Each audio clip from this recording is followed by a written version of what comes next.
Oh, Chevy, Chad with the.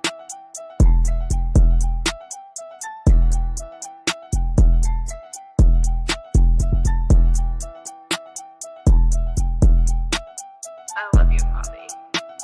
Hey, V, line them up.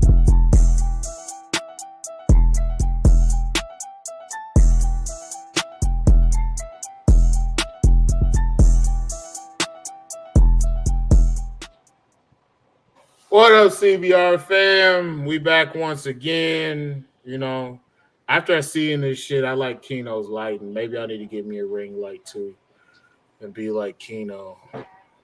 I ain't gonna lie. Hey, I think I might have to give me a microphone and be like you. Some shit. You know, I I think we might might have have to to do. trade. We might have to trade the Yeah, technology. yeah, but I Listen, might have to go ahead and upgrade. And get a microphone. Get all professional. Add some. You know, some ism to my setup. speaking of Yeah. technology, I had a question for y'all. Have y'all had those little nerd clusters? Have you had those shits? The little What? nerds, the candy nerds with the little the chewy center. Yeah, yeah, yeah. Man, that shit's Those are terrible. delicious, bro. Those are terrible, man. It's just delicious.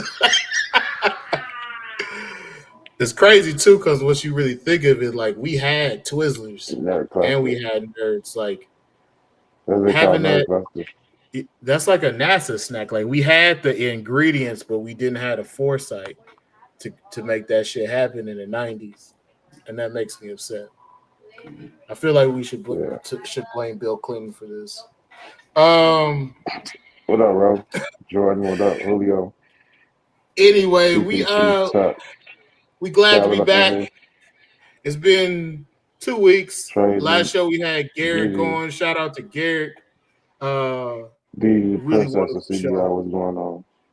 Who else we got in here? We got I see Mikey Didi, I see Mars. Rose, I see Mikey Mars, Hey, our sponsor, shout out to Chris in the at box Inbox City. 3D, Tradesman. Listen, I got some fucked up shit to post on my stories about you, just so you know. Like you're not getting away with it. I just want I ain't gonna lie. Hey, Tradesman, like the last few times, he been hitting the motherfucker. yeah, He been getting you off. been real disrespectful, Tradesman, and I'm gonna get Bro, your ass. he put your face on that one video. He wow, and he put my face on Yeah, Tracy, you a bastard, bro. I want you to know that. wow. Speaking of somebody else that's a bastard, Keno is also a bastard too. Keno's over here teaching this child I am a pimp and I operate in cash, being cash transactions via Crown Royal bags. That's not true. I want the youth to know that's not true. None of this shit that he's talking about is true. It's a fallacy. I live a real lame life. I'm really busy. Hey, the truth is out. I'm sorry. I'm gonna go ahead and interrupt you. The truth is out, brother. It's not true. These I are asked my this son, is "Do you know what you do?" And he immediately said, "Pimping." but it's not true. He It's knew. not true. And you need to stop telling children that because the children they should know better.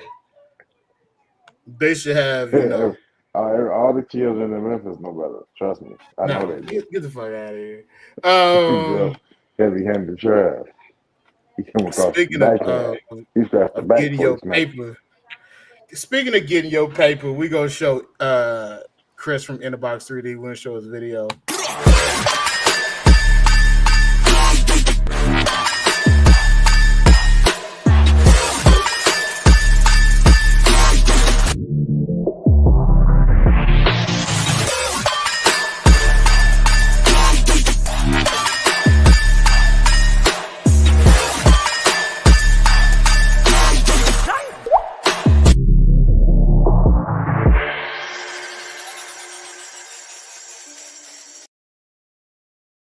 All right, that's our man Chris from Inbox 3D. Check him out. Get some of his stuff, man. We know it's tax time. You better go file your taxes, before Trump take the IRS away, and whatever happens after that, I don't know. But get your tax money. There's people that ain't got jobs is getting $10,000 tax returns, but I'm not going to talk about that. We're not going to talk about that. But But you trying to get rambunctious. if you get your money, man, spend a little bit of it with my man Chris. That's a wonderful guy, right? Little chop. You got anything that you want to announce? You got anything you got going on, Keno? While you over there fucking putting a Hungry Man dinner in the fucking microwave? No, I ain't put no Hungry Man dinner in the microwave. I had to make sure my food's already enough. You look like a motherfucker that they put the Hungry Man little TV dinner in there and you eat the brownie while it's still hot and liquid. No, I don't like Hungry Man dinners, bro. I don't like Hungry Mans at all, bro. I don't like it. I'm good. You look like a Hungry Man, though, my nigga. You look like you like a Hungry Man who looks don't get it twisted. I do be on the hungry nigga vibes, but like the Hungry Man meal, I just ain't never been a fan of like the frozen like whole meal. Like, your ass better not be lying and be like, I don't eat TV dinners. I only eat artisan paninis or some shit. Better not say no shit like that. no, when I go frozen, I'll probably do like, you know what I'm saying, like the Jimmy Dean's turkey sandwiches or something. You know what I'm saying? What about pot pies? Are you a fan of pot pies? Every now and then, you know, that was the struggle meal going up. So every now and then, you know, I take it back. You know. Yeah, a chicken pot pie. Yeah, the banquet ones, you know, the ones you get from all these, they like $3 now. They used to be like what, $4 back in the day. Yeah, a wonderful struggle meal. I rock with them, and I'm still a big pizza puff guy. Heavy on the beef pizza puffs. Beef pizza puffs. What's a beef pizza puff? Yeah, brother. Is It's that just like a pizza puff with ground beef in it instead of pork. Okay, you know I can't knock it. I can't knock it. Hey, brother. Hey, look, you know, I'm not a fan of pork, so you know, I ain't have no I pork. know you don't need pork. I know people probably don't believe it because you look like you just tear down a rack of ribs and 4-second flat. I mean, I'll take it down a rack of beef ribs, but you know. Nah, you Damn, you. what did you say? What you say? I'll do a zero bliss on a plate of ribs. That's crazy. That's ridiculous. I bet your eyes used to light up when you used to see the Chili's baby back ribs commercial.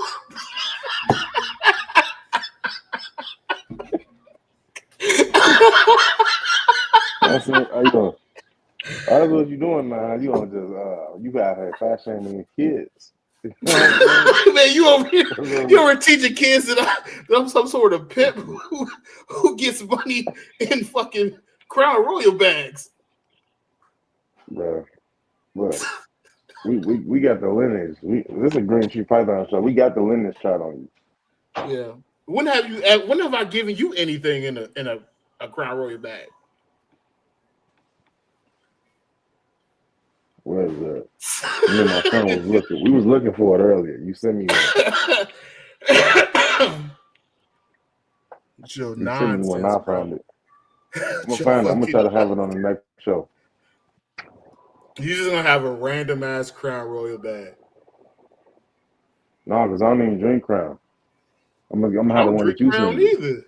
It's usually sitting right here. I don't know. I ain't say you drank Crown. I just said I got it from you. I mean, I know how you got it, but I didn't say you drank Crown. You drank Crown. So I never said you did coke. You just gave it to me. Get the fuck out of here. I ain't say you drank Crown. Possession is 9/10 of the law. No, you got the Crown Royal bags though. No. Like if somebody didn't know you and they saw you with all the Crown Royal bags, they probably think you alcoholic. But me, I know you personally. I know that you're not an alcoholic. You ain't no heavy drinker like that. So I know where the Crown Royal bags came from. Sometimes church. Because I feel like people don't really know the real you, and I feel like they need to have a conversation with you. What conversations, bro? Anyway, which one? We about to start the show, man.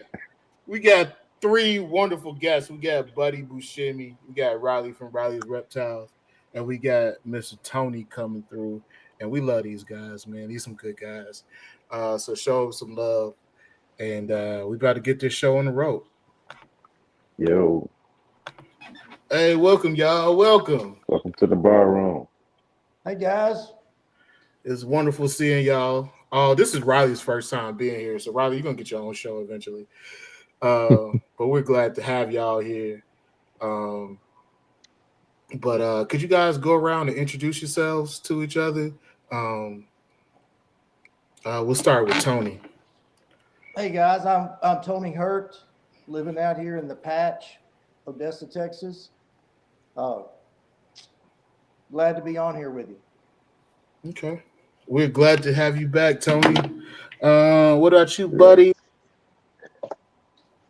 Hi, I'm Buddy Buscemi. I am keep green tree pythons and diamond pythons, and I live in Maryland, Buddy, the second this most buddy heavily like this taxed buddy, state in the union. Yeah. but this is Listen. like your third time being on here, right? This is number 2 for me. Number 2, okay. Buddy, I lived in Maryland in 2017 for 2 months. And I remember when I filed my taxes, I owed them $700. And I was like, I was only here for 2 months. Yeah. they was on you. It was like, give me that damn money. This is Are you Maryland. allowed back in the state? Yeah, I'm in good standing with the state. I never changed my license plate or my registration though, but I think that they cool with it. What's up, Riley? Introduce yourself. What's going on? Name's Riley. Work with mostly carpet pythons and a few other odds and ends here out in California. Yeah, there's a lot we could go into, but I don't think we're here for me today. Yeah, we're gonna talk about a lot of stuff. Also, Yeah. I saw this video from these two ladies who are rappers in California today. I'm gonna send you their video later because I think you do know these ladies. Oh no. Yeah, I think you do. Uh-oh. I'm pretty sure you know them. Yeah. Anyway, so we want to get into it, and we're just gonna start briefly and talk about, what was your introduction to the reptile business before you actually got into the reptile business? Like, when did you see that it was a viable thing to actually sell reptiles? We're gonna start with you, Riley. Yeah, so as far as like the business side of it, I remember getting in tight with Todd Dyer in like 2014, 2015 and years on, and kind of picking his brain a lot and kind of learning how he ran Psychotic Exotics.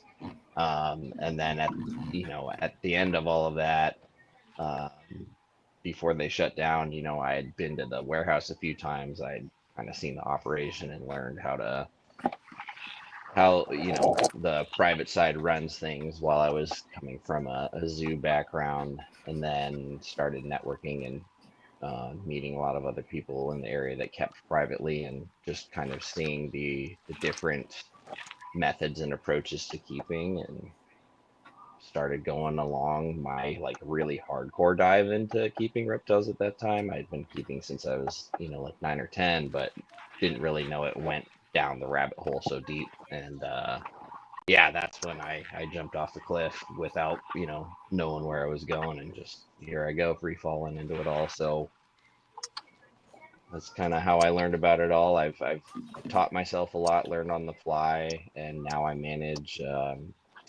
retail and breeding outfit here in Sacramento, and I've learned a ton of the business side of things over the years. So it's always evolving. How do you like Sacramento, man?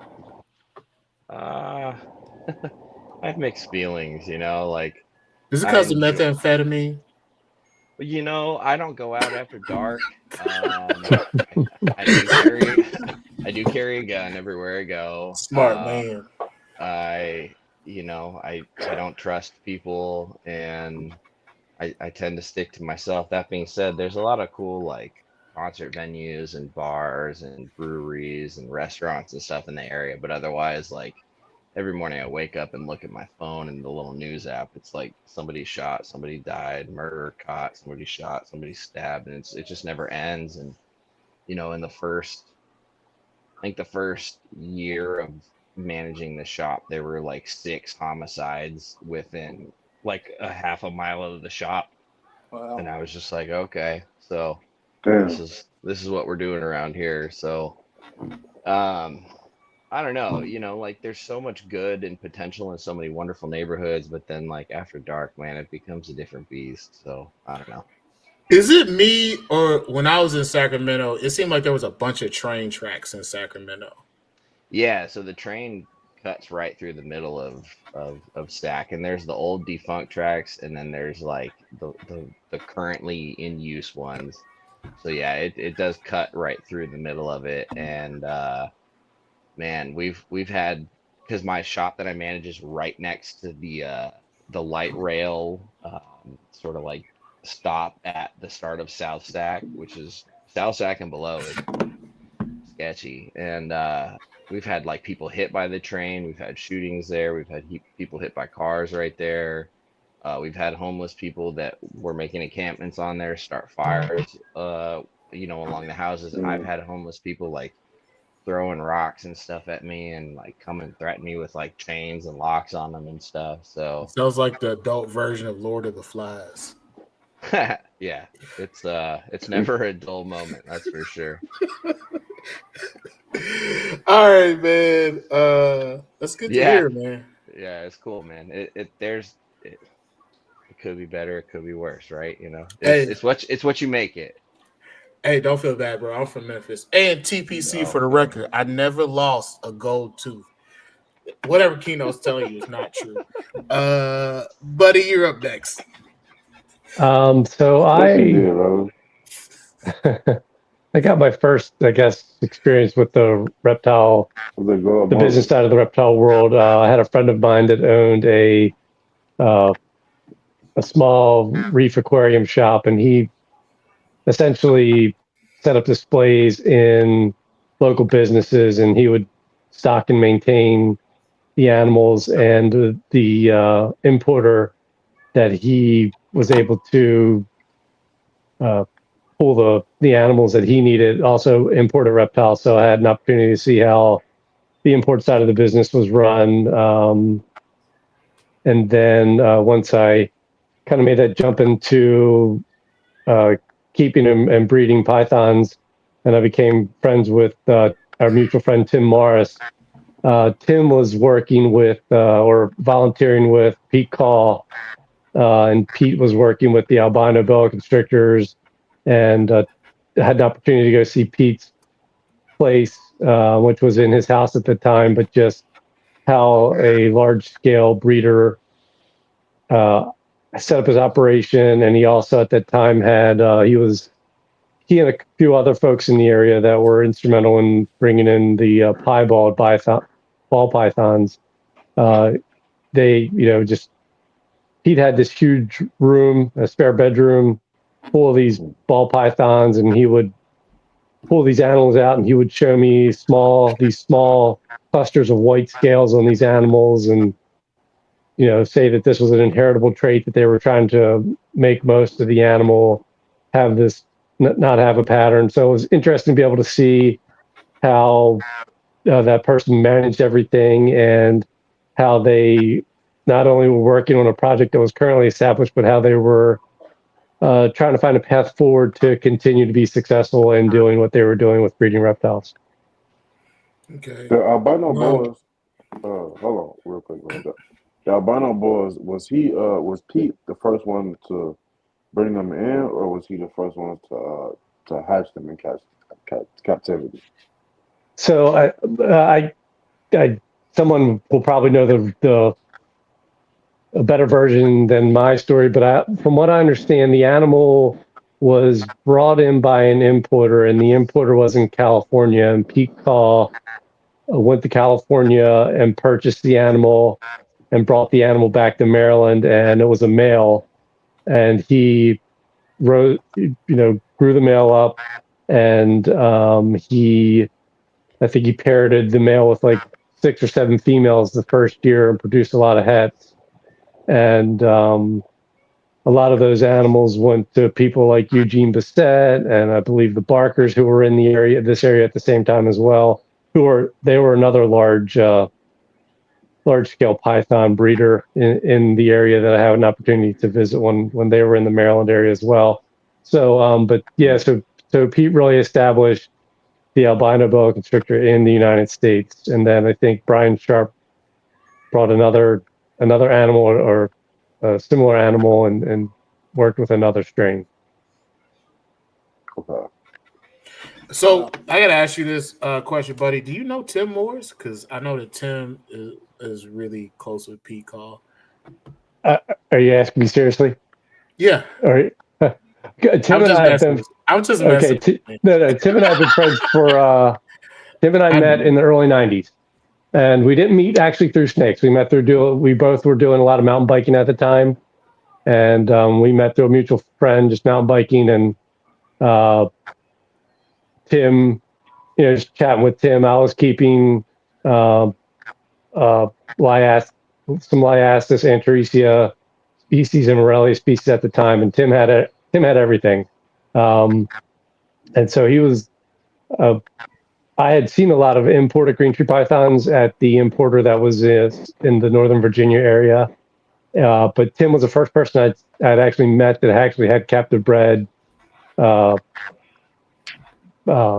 green tree pythons, and so they were the animals he had gotten from Trooper. So, but yep.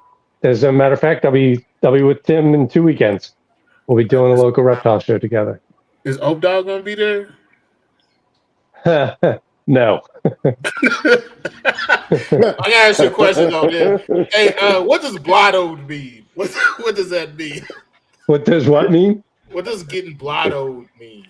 Oh, well. That's all we need to know. We can go. just you should always know your limits. Hey, buddy, before you do anything. Does O-Dog see you like that? Where's Instagram too?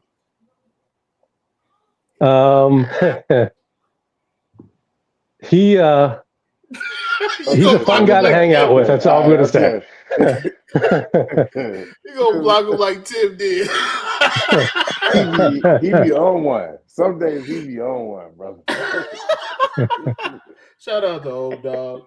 All right, Tony, could you tell us about when you first started seeing the reptile business is viable? Well, then that's a great question. Just listening to Buddy reminds me of when I was in the hobby and Pete Call had the boas and the piebalds. I'd heard stories about him having heated floors. It was just next level at the time. But a little before that, in about 1995, I went over to a guy's house to buy a Burmese python that I was buying out of the newspaper. And when I got there, I remember walking through this really nice house, and back in this basement, this guy had this room full of all these melamine racks.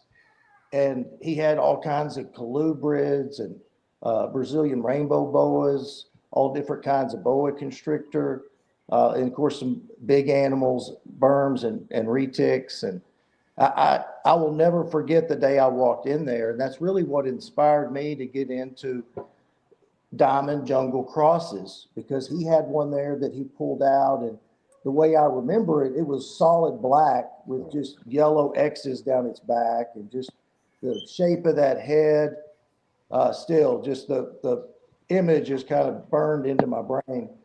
But I knew at that point, I was like, hey man, there's a business behind all of this.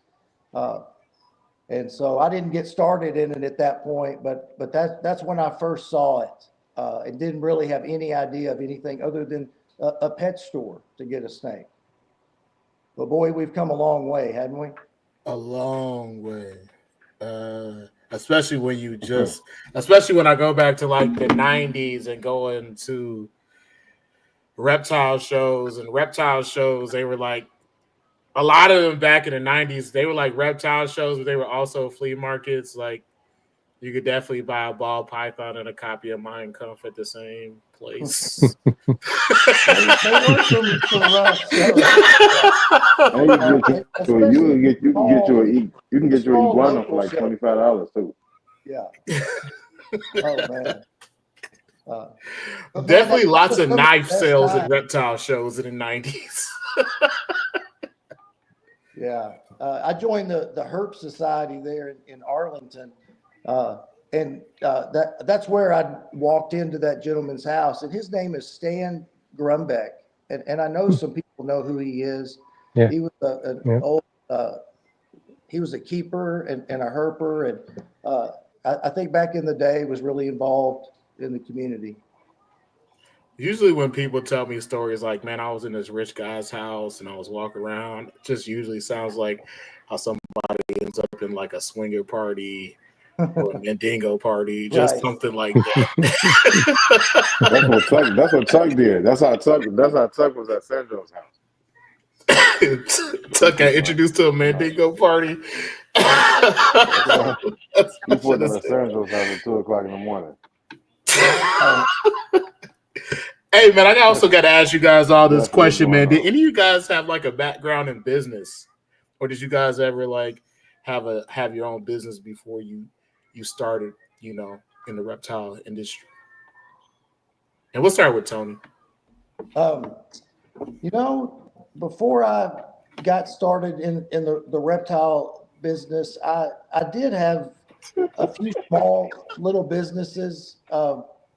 I remember as a young kid, I sold sports calendars where I would travel around and sell advertising spots for towns. But I've always been one to kind of want to work for myself.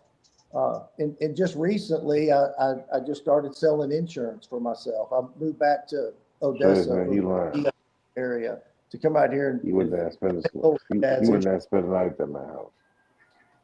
So how do you like living in Odessa?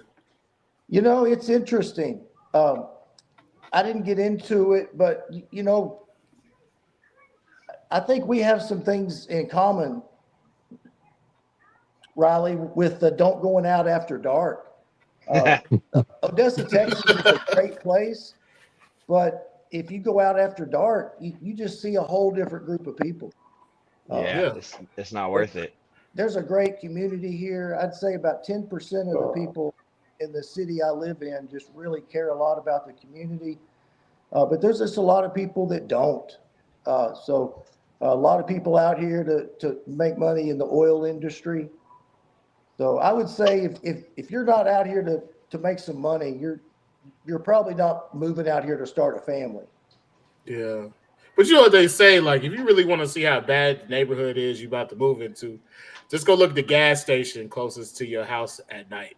Mm-hmm. If there's a lot of people at that gas station at night, you might be in for a rude awakening.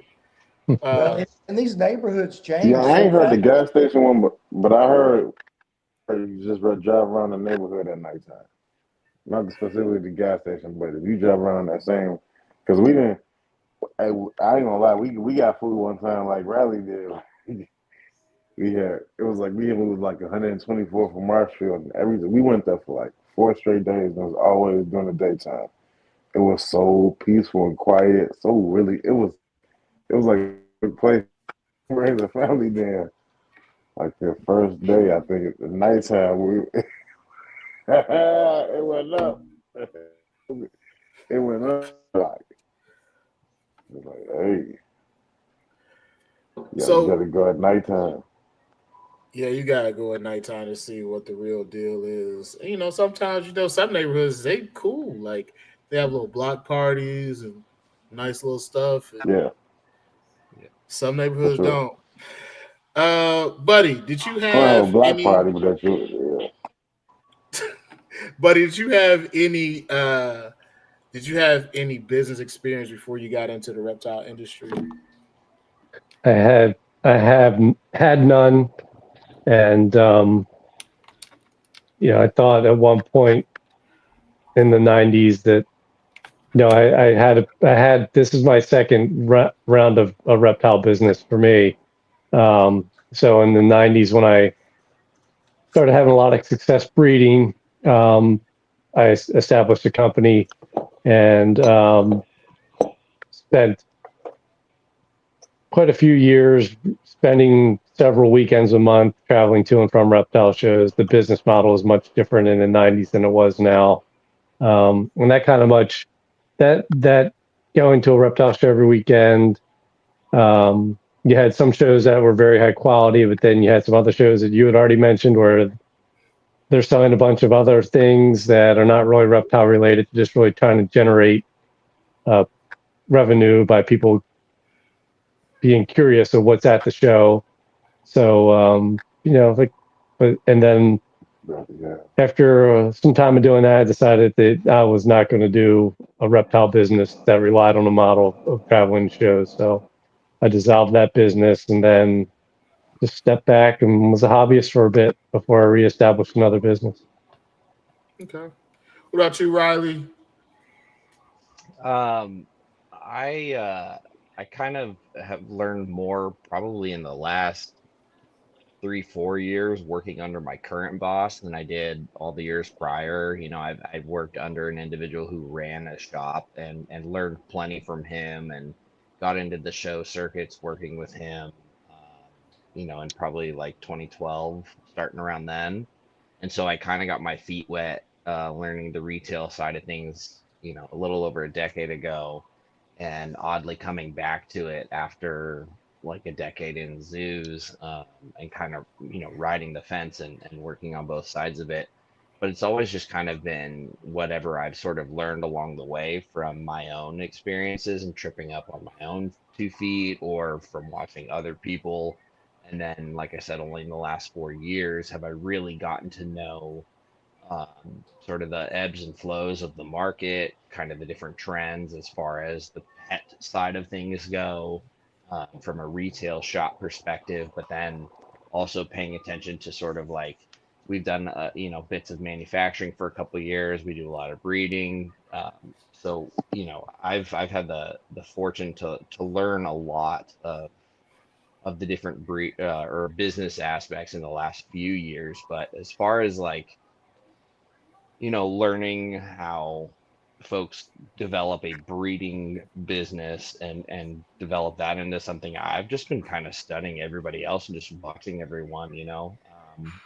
And my sort of my main mentor was Todd Dyer of Psychotic Exotics, and he brought me into the warehouse a few times, and I got to kind of see the scope of it all. And he would take me under his wing and tell me, why certain decisions are not good, why he's doing this, what his struggles are, why his focus is this, why he works this many days, et cetera, the struggles of this and that. And when I would tell him, oh man, I can't wait till I have like grown into an amass enough to where I can do, and he's like, ah, be careful what you wish for, and he just really taught me a lot of the pitfalls and a lot of the things that he struggled with, and then couple that with sort of learning everything along the way outside of that, working along a few shops. It's been kind of just like a trickle effect over the years, but I'd say definitely over the last 5 years, most heavily has that really been a big influence on me.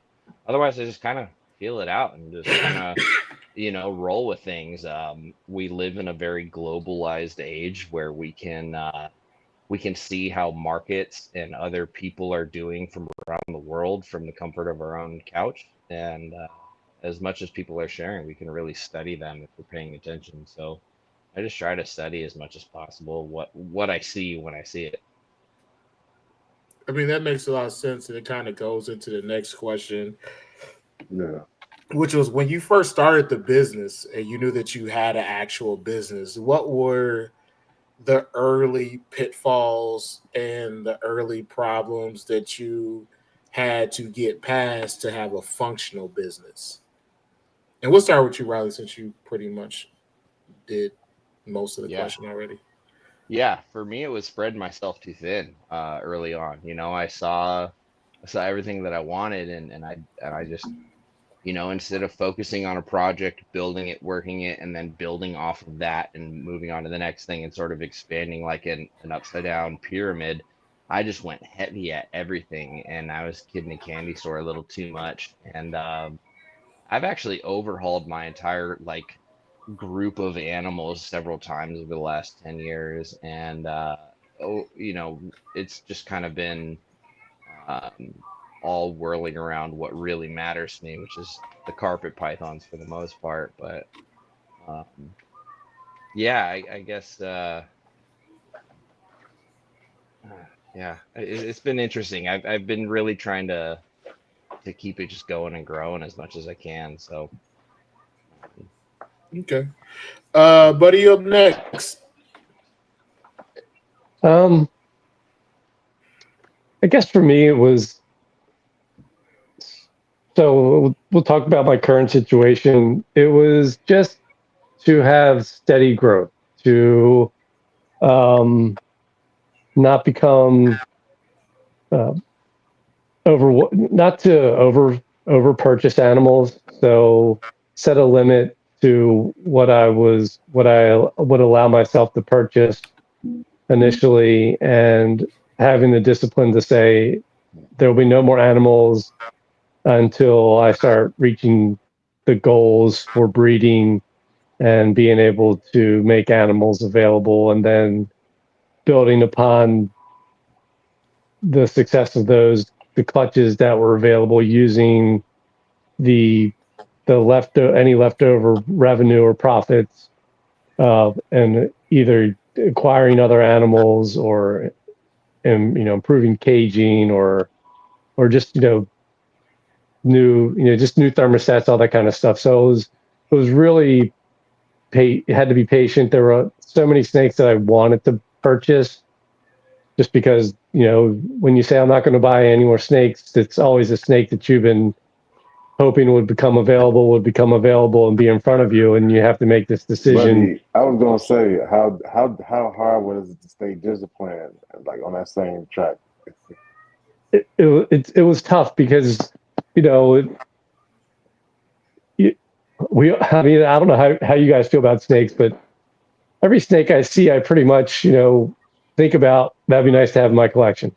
I just had to resist the urge and fight that, have discipline and say I'm not going to do it, and just you know be happy with, look at what I have and be happy that this is what I do have, and not focus on what I don't have, and know that if I stick to my goals, eventually this animal that I'm passing up now could be in my collection, either from being successful and having additional revenue to purchase that animal, or maybe even making that animal myself through a breeding project. So um, that's how I approached it when I was in the earlier phases in the 90s. Um, I did a lot of impulse buying, and bought animals, thought they were really cool, and then when I worked with them for a year or two, my attitude changed towards them, and so I didn't feel like I was as focused then as I was now, with just working with a species or two. So I That think sounds discipline and focus really has changed things for me, as opposed to my first go around. that That sounds like the experience, most fatherly advice I've ever heard in Well, relation to thank you, snakes. son. You gotta be smart with your money. Well, yeah, Because nobody says right. that was wonderful. I love that. You're up next, Tony. I tell you, buddy, I thought you were telling my story to sit there and listen to you, and I bet everybody has a story somewhat similar to that about getting in too fast and too strong. Yeah. And Yep. man, it's so And we easy, all fail right? It's at so some easy point. to accumulate when they're little babies.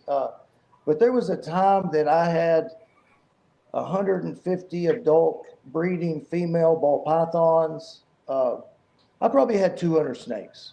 And all I did was buy bedding, ship, clean. I didn't like it. It wasn't fun. I wasn't enjoying the animals. Not too long after that, and I'll tell you, it was a really good time in the world of ball pythons. I paid $25,000 for a lesser platinum. Can you imagine? I don't know if y'all know ball pythons. I think they're worth $12 now. Where did you get it from? You How got it much? from what, Ralph Davis? But I just didn't like it. And if you're doing reptiles and you don't like it, you need to quit doing it, because you're not going to do a good job. Yeah. And so I got out, and thank goodness. But when my kids got older, and and I always kind of saw it in the back of my mind, I started looking into it. And like Buddy, that experience, it kind of taught me what to do and what not to do. So I knew I wanted to start small and really just kind of let my collection grow itself. And yeah, it's really interesting to listen to people that have been in and out of it twice, because you have a whole different perspective. You know how to exercise control. But yeah, I got back into this about 8 years ago, and just, man, it's been just good time after good time, because I just started real slow with it. I think I had one snake pass away, but man, other than that, and it was a real fluky deal. It's just been really smooth. And I think when you kind of take your time and you don't overload yourself and you're enjoying it every day, it really leads to more success. So I think it's good to hear stories about people that did get in over their head and then learn from it. That's that's sound advice. Probably for a lot of people out there. Because I've been around long enough to see people go in and buy a bunch of snakes, and then something happens and they got to get rid of the snakes, or they try to breed them and think that they're going to get their money back instantly, or they're just like, I'm going to breed these snakes and make the greatest looking snakes my first go around, and that doesn't happen. Or establishing the snakes is hard, and they're just like, fuck this shit, I'm going to start selling Herbalife.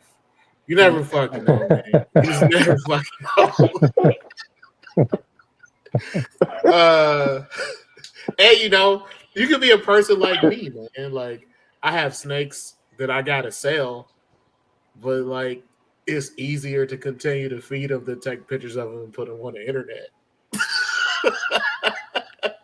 So I think a lot of people are guilty of that, and it probably ends up happening when that bank account starts to dwindle, and then you got to order your food again. Then you're like, yeah, I need to go sell something to pay for some things. I probably have like 2 Netflix subscriptions I haven't canceled yet. Like, I'm not even gonna lie to you. I'm like a gym member. I know that. I'm like a gym membership I haven't used since like 2021. Yeah. So, man, what would you tell somebody like me who needs to stop being lazy and sell his snakes? Well, I'll start with you, Tony. I tell you that you, any snake that you don't want to keep and enjoy, you need to get it. You need to get it out. I am. I'm just lazy. I know, but you just need to do it. That'll help your collection. You're right, Tony. Yeah, it's don't put off today what you need to do. But I be thinking about like posting a picture, and then I start drinking rum and smoking cigars, and that picture never gets taken. I'll start taking pictures. Decide I don't want to sell the snake. Nah, I know I'm gonna sell these snakes. Just I should have did this a month ago. What about you? What about you, buddy? How would you motivate somebody that's lazy like me?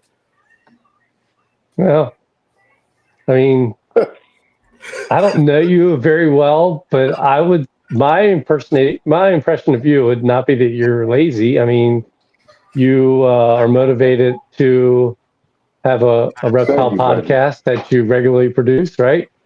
Yeah. You work a job, I'm sure. You have Yeah, I work. family commitments, Yeah. and you have a business. So you are a very busy person. And sometimes, no matter who you are and how successful you are, we all need a little bit of time to just take a break, pause, enjoy some things. And if it's not a true priority at the moment, then you don't need to address it. But um, Thank you. you know, Thank you, buddy. I think that what I tell you, for me, I hate selling snakes. To be honest with you. Hey, me too. And the reason why is that there's this transition period from when you sell the snake to until you know that the snake is doing well with its new owner. And I just don't, for me, my life would be more enjoyable if I didn't have to worry about that stress of transition. Mostly for Yeah. green tree pythons. For the other species of snake I work with, that's usually not an issue. But for green tree pythons, I feel that my experiences, they're still challenging to establish as babies. An animal that's doing really well in my place doesn't always translate to an animal that's going to do well with someone else, and so it can be stressful for both me and the purchaser. So um, that for me is probably the most stressful part, and I will admit that there's a lot of times that I don't. I don't put a lot of animals up for sale that I have available just because I just want to not be too stressed out about those transition periods. Yeah. Yeah, I think that also part of the thing that like bugs me is just like somebody will come from out of nowhere and be like, "Hey, somebody told me to ask you about a snake. Like, I haven't seen that you have any posted, but do you have some?" I'm like, "Yeah, I got some." Okay, and then they'll start negotiating with you, and they'll be like, "Okay, let me think about it." They're just always just like, "Nah, I think I'm gonna go buy like a turtle backpack or some shit." The fuck you talking to me for, man? All right, Riley, you up, man? You ain't like when I picked up my turtle backpack that one time. Nah, probably because anytime anything involving you in a bag involves a Crown Royal bag, and it doesn't have my fingerprints on that bag. Fucking stripper purses. All right, Riley. You're a fool. I know I'm a problematic person. What would I tell you to get you motivated to sell snakes? Yeah, Well, if on the if you Joel don't have Osteen side of the game. yeah, if you don't have the motivation right now to sell them, I think you got to ask yourself why. Like, is that something you secretly want to keep, or are you just is it too much of a hassle to get the camera and set about to take some decent shots? Are you self-conscious about something? And if that's it, just rip the damn band-aid off and do it, As soon as you get What? started, you pull the No, ripcord I and think get this. going. I'll It be honest becomes with you. I think what it is, Riley. I think is. I think that when he had his first clutch and he sold that one with the Mikey Marsh, I think his video. I think I think it's been eating at him ever since. I think Nah, it's it's been not eating ever that. since.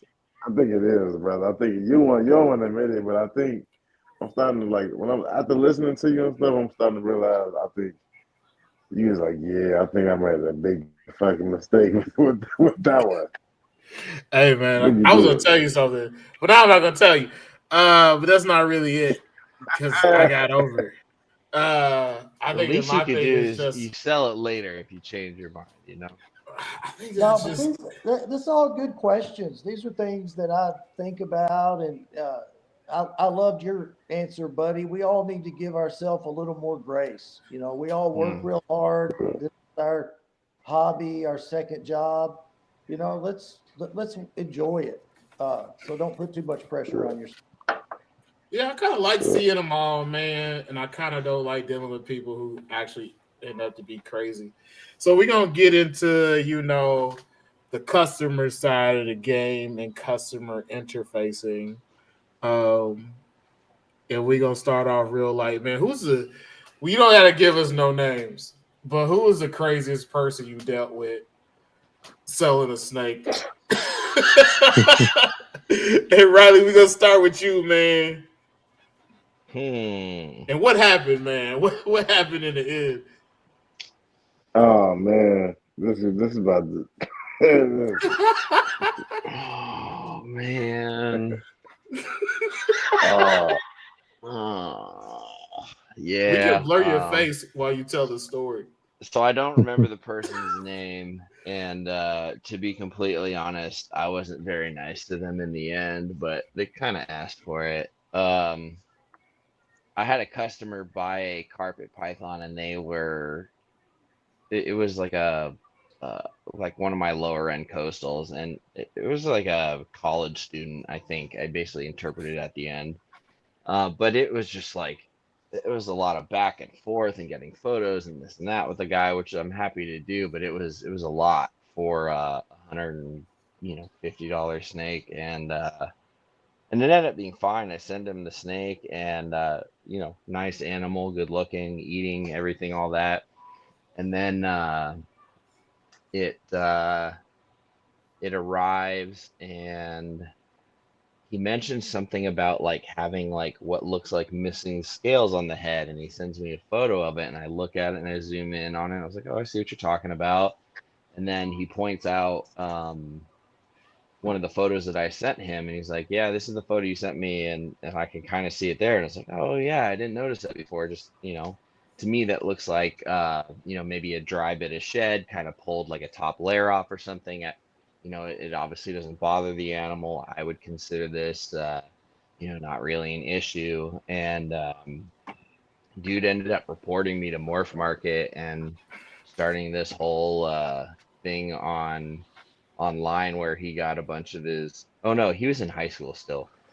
He got a bunch of his high school friends. He sent like my personal private information on Morph Market, which you're not supposed to share, to a bunch of his high school friends, and they started harassing me all over Facebook and stuff. And so I just told him to get bent and go get COVID, and I got some nasty messages from Morph Market, and then got banned. Hey, Wow. man, you what does get get banned for bent worse mean? things, you know. I'm back on there now. You know, Yeah. it Well, is what it is. I obviously would have handled it differently now, knowing everything. But nah, that kid can still get bent. Did they That's say all you I gotta pictured say. themselves like wearing dress socks? Nah, but judging by the profile pictures of his he, she, they, them friends that were attacking me on Facebook, I don't have anything to say to them that they could digest properly. So it's just below me, and I'm just not gonna get into it. On the But you know temporary what? side of the It's game. it's just that's just how it goes. Sometimes you sell snakes, and 99% of the time you get a normal human being, and 1% of the time you get an alien. So it just is what Yeah, it is. yeah. I think that we also like we don't realize that like most people don't keep reptiles, or like we're somewhere on the weird spectrum, and like we should just expect to have like weird interactions with Yeah, people. yeah. I would say I have grown and matured over time since this altercation. This was probably 4 years Yeah. ago, and I think I would have bit my Yeah, tongue a little bit more and just said stuff to myself in private. But it is what it is. You live and you learn. but it's okay. We all gotta kind of gotta get your feet wet with just dealing with weird shit. Everybody has to. Yep. Yeah. All right, buddy. What Dealing was with your perfect color. what was your terrible transaction story? This is very interesting. I had sold a green tree python to a person, and maybe 12, 13 years ago, maybe a little longer.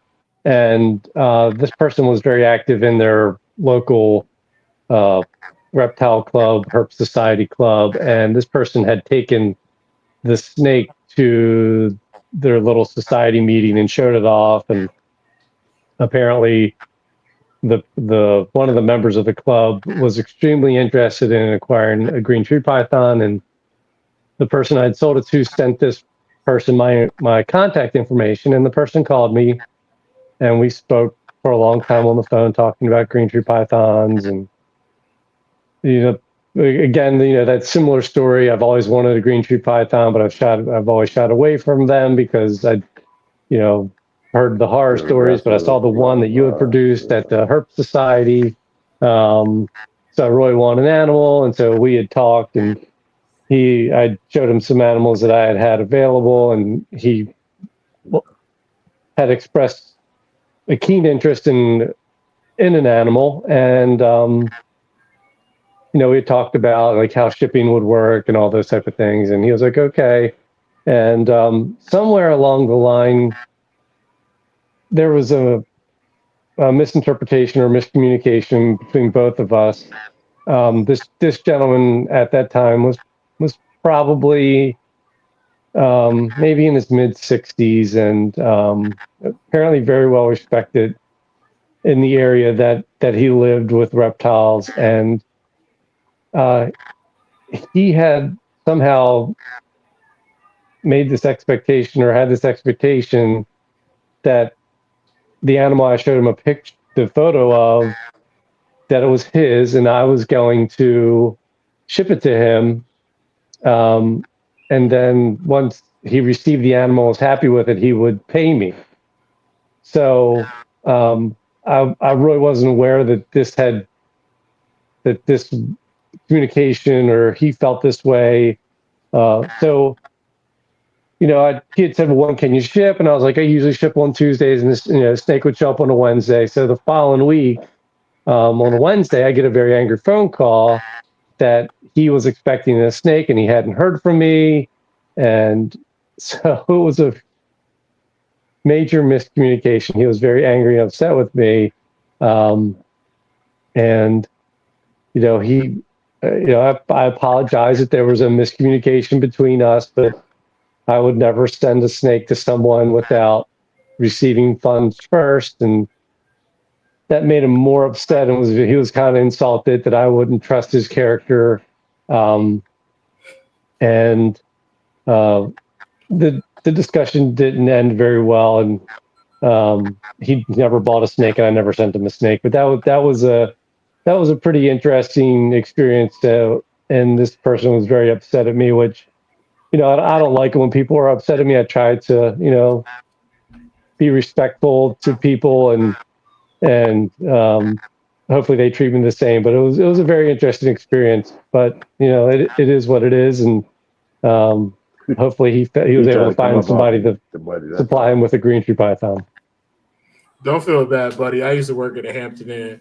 Old people be on some BS sometimes, man. Especially he tried to get you, buddy. That's what that was. He tried to get over. They're always just like, don't you? Everybody knows me, and just like, bro, who right? Who knows you, bro? Right. Well, that was what I thought, but maybe he thought I was trying to get him as well. So I don't really know, but it was definitely a strange situation. My name is JB. Everybody knows me. Everybody knows. It's hard to know what people's expectations are, especially in a hobby like this. But, True. Yeah. I think that this is just my personal opinion. Whenever I run across somebody with really, really wild expectations, I come to find out that they don't know much about green tree pythons, besides something that they may have heard listening to on a podcast, or seen a picture of, or something like that. Like, they don't have very much understanding of it. And I think that it works. You can have a little bit of information and kind of understand a lot about ball pythons because of morph game and stuff. Hey, this morph is worth this much. If you get it cracking, you can make this morph and sell it for this much. But even with that, like, it moves so damn fast that it's not realistic. But with green trees and carpet pythons, it's not like that. It's not like that at all.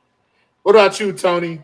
Who'd you try a stone cold stunner over the internet that tried to buy a snake from? Man, I don't really have a big time horror story. I'm sure back in the day when I dealt in reptiles a lot, I had a bad story. And I've, there was a time that you would lose animals a lot in the early 2000s because you couldn't ship them, like we do now as reptiles.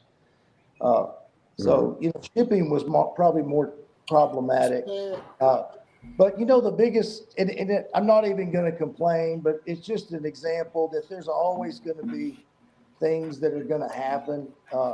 And I try to just keep my collection and hobby so small that it doesn't derail me too much. I've had some people that have been on a payment plan for a long time that have called me and asked for they've changed their mind. They want their money back. And, I wasn't happy about it, but I gave them the money back. It just wasn't that big a deal. If they don't want that snake, I surely don't want to send it to them. But I sure have a lot more good transactions than I do ones I would complain about. I think that's because everybody who has met Tony is probably just like, this might be one of the nicest people I've ever met in person. He's Well, I such a appreciate nice that. guy. Yeah, it's nice of you to say. You're a nice guy. Everybody's just like, have you seen Tony? I'm just like, I'm looking for him. Tony's a wonderful guy. All right, so when we talk about customer relations, man, Never and we heard talk hero. about legit, because we got a bunch of like legit, um, you know, wild preconceived notions about buying these animals. When you're talking to somebody about getting a reptile, where do you start, and what are the things that you're telling them first before? Because a lot of people that I know that are buying snakes from y'all, they're pretty well versed, but somebody who isn't, what are the things that you're going to tell them that they need to know before buying this reptile? We'll start with Buddy. Um, well, I will say that a lot of people that buy snakes from me have been buying snakes from me, so they have a history of purchasing animals from me, which I do enjoy that aspect of it because I know they know the animals, they know how to care for them properly, and I feel very confident sending animals to those people. For folks that are have reached out to me about acquiring a snake, um, about 10 years ago, a friend of mine, uh, when I reestablished my business, he said, you should really have a terms of sale for your customers, because you don't want to imply things, and things that are sometimes unspoken uh, will come back to you know can come back to a difficult situation where essentially you as the breeder or the owner of the business are going to have to assume the liability for. I had a friend help me create terms of sale. So usually how I start is someone reaches out to me on Morph Market or another place. I usually ask them to read my terms of sale, and then uh, once they acknowledge that they have read it, then I seek clarification. Do you understand everything that's in there? Do you understand um, what it means, what these things mean? And if they understand them, then I'm like, okay, well, let's talk about acquiring an animal. Um, Tony had kind of already talked about this a little bit, but the biggest thing usually has been for people who want an animal. Most people would like to do a payment plan, and I'm okay doing payment plans with people. I usually um, require a non-refundable deposit and payment due before the animal shipped, obviously. And some people like to pay the animal off over a certain period of time. Some people wait till a lump sum.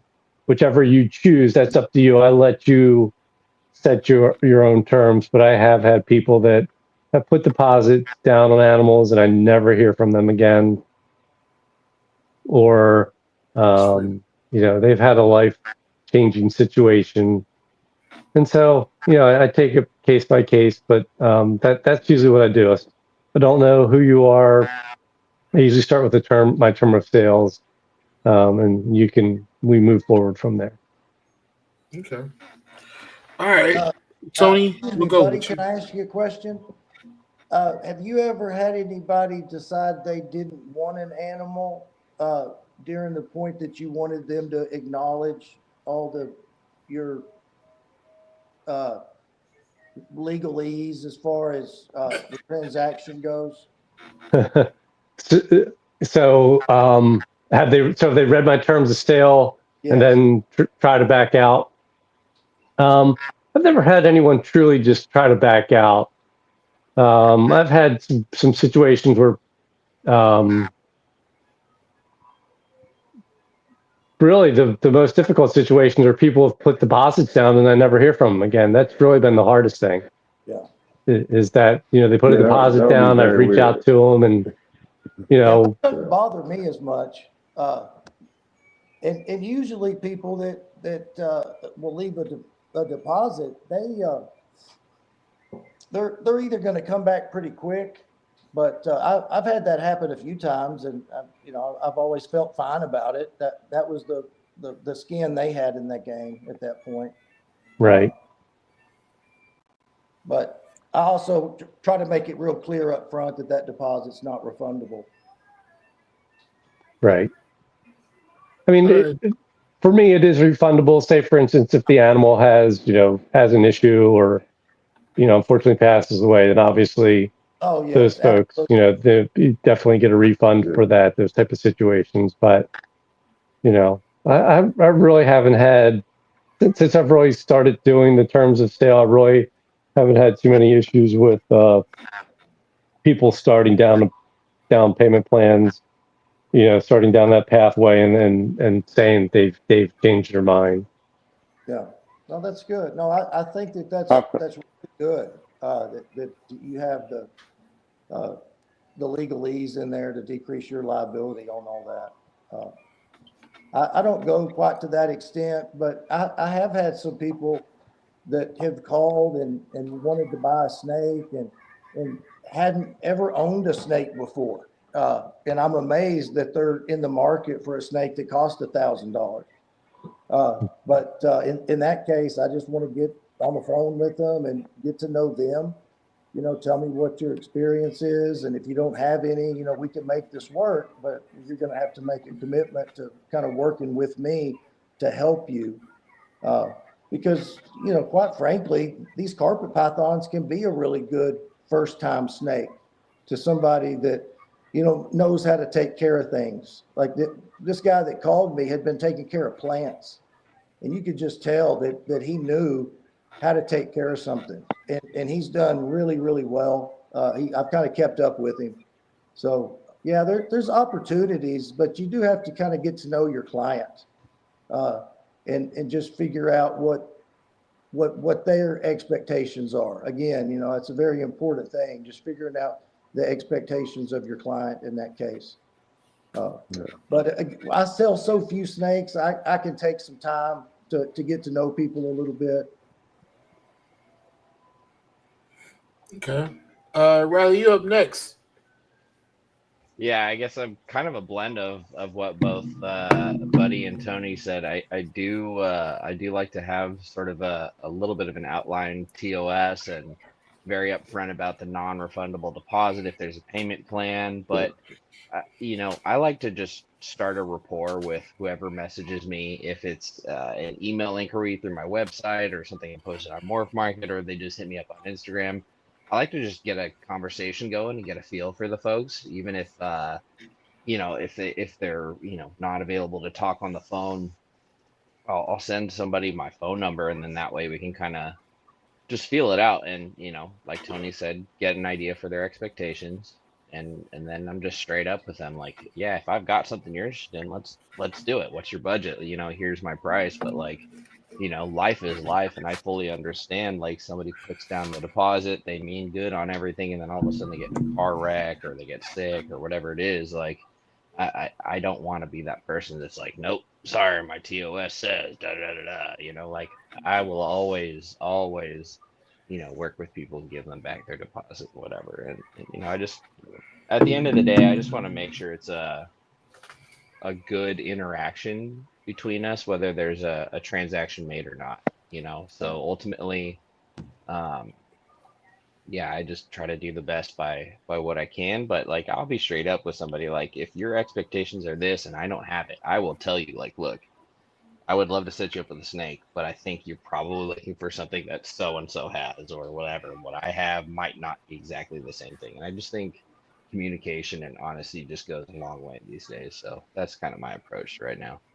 Yeah, that's good advice. how do you all approach like a new keeper who coming in and he has no experience and he probably should be trying to get some on the lower end, but he's shooting for that super high end thing.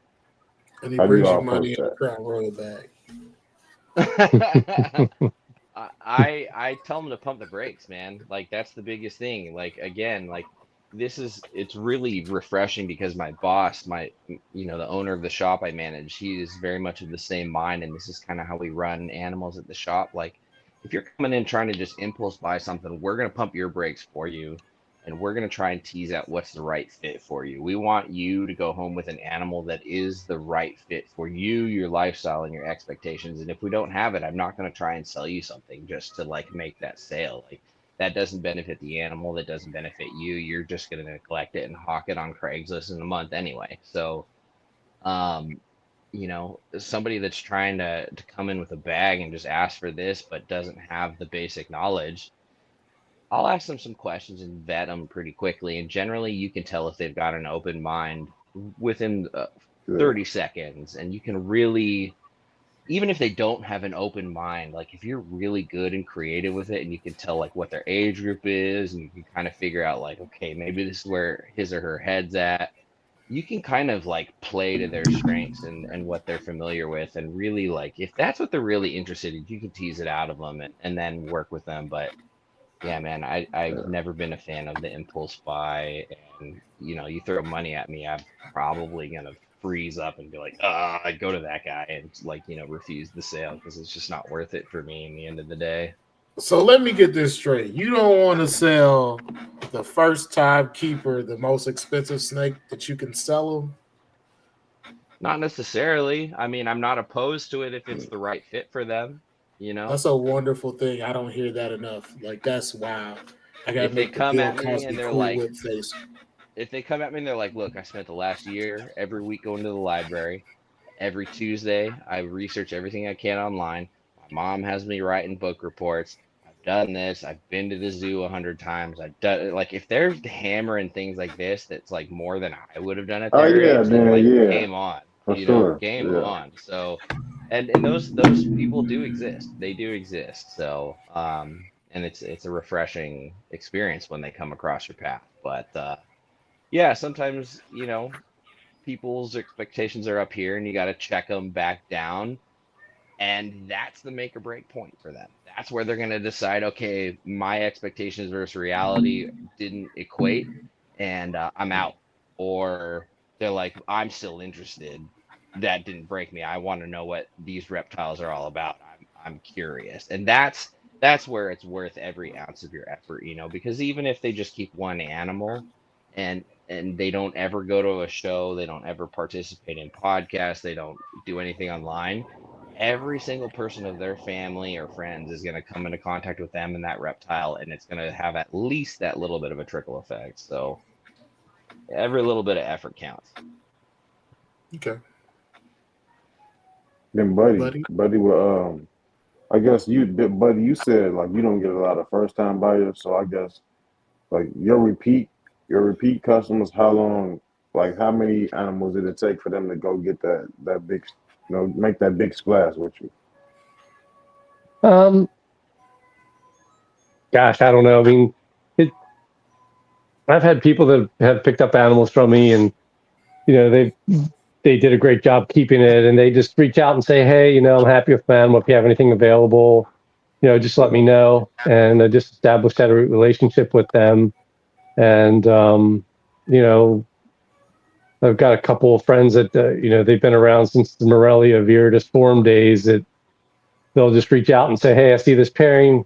If you have anything available from it, let me know." And I mean, they've just been great, solid customers. I just reach out and say, these are the animals that are available. Let me know if you're interested in, they might, well, last year I had one of my long-term friends, they bought, I did 3 clutches. They bought an animal from each clutch. And it was just like, I'm interested. Let me know what you have, just reach out to them and said, here's what they are. Here's, and if you want one, let me know. I'll make sure we get them to you. So it takes some time to develop that relationship. Yeah. I do think that even 5 or 6 years ago was people were more now with like I would say almost all my Chondro sales that aren't from a previous sale come from Morph Market. So there's a lot of it's just a lot. People prefer to go back and forth electronically. I feel the conversations about certain animals, though, definitely will warrant a phone call or two, just so you can kind of really grasp uh, the nature of the person and figure out. I mean, there's some people out there that I'm sure they're wonderful keepers, but I spent some time with them on the phone. And I was just like, this is going to be a person I think that um, if there even is a little miscommunication or if there's something that they feel is a problem, they're gonna turn it into something that it shouldn't be. So that's why I do like a phone call with depends, but it's hard. Most people that are much younger than me do not want to talk to anybody on the phone. And so that's just the way things are. And so a lot of people prefer to communicate electronically. I would say that most people are usually very honest. Like I do have some experience, or I don't have much experience, which I do appreciate that. And I think and I think that's a result of podcasts like this, where maybe you aren't keeping carpets or green tree pythons, but you're looking at acquiring those animals, but whatever you're keeping, ball pythons or maybe monitors or whatever, there's podcasts for those folks too. And there's the whole mindset of acquiring animals and being prepared for them I feel is definitely improved. At least my impression over the past 6, 7, or 8 years with people that are purchasing snakes from me.